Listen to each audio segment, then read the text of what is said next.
ठाण्यातील खोपट येथील शिंदे परिवार गेले अनेक वर्षांपासून गणेशोत्सव साजरा करीत असून दरवर्षीप्रमाणे यंदाही त्यांनी श्री साईबाबा समाधी मंदिर देखावा साकारलाय।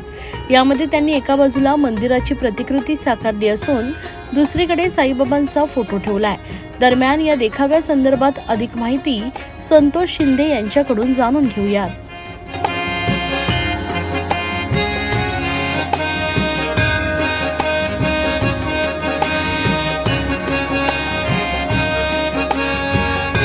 यावर्षी म्हणजे मी माझ्या डोक्यात आलेलं ॲक्च्युली स्वामी समर्थांचं, म्हणजे स्वामी समर्थ बनता मी साईबाबांचं हे दृश्य दाखवलेलं आहे आणि ते पण मी माझ्या इथूनही म्हणजे असं होईल तसं मी ते साईबाबांचं स्वरूप दाखवलेलं आहे। आणि एक मेन म्हणजे माझी बरोबरची मित्र होती, त्यांनी मला जरा सपोर्ट केला।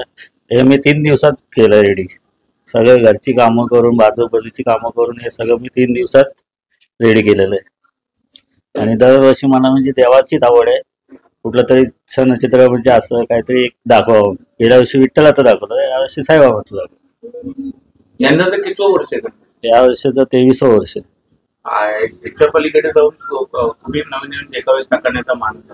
आता पुढच्या वर्षी बहुतेक करून स्वामी समर्थांचा प्लॅन चाललेला माझा। याच्या अगोदर भरपूर केलेलं आणि याच्या अगोदर मी राजेश मडवी यांच्याकडे मी प्रमाणपत्र घेतलेलं आहे। त्याच्या अगोदर मी सिद्धिविनायक आणि मनसेतर्फे बी पारितोषिक घेतलेले आहेत। अशा 3 ठिकाणी मी पारितोषिक घेतलेले आहेत। तशी काय मला स्पर्धेमध्ये आवड नाही, एक आपल्या घरातला गणपती म्हणून एक आपण आपल्या अंगात कला आहे म्हणून आपण ही सादर करतो।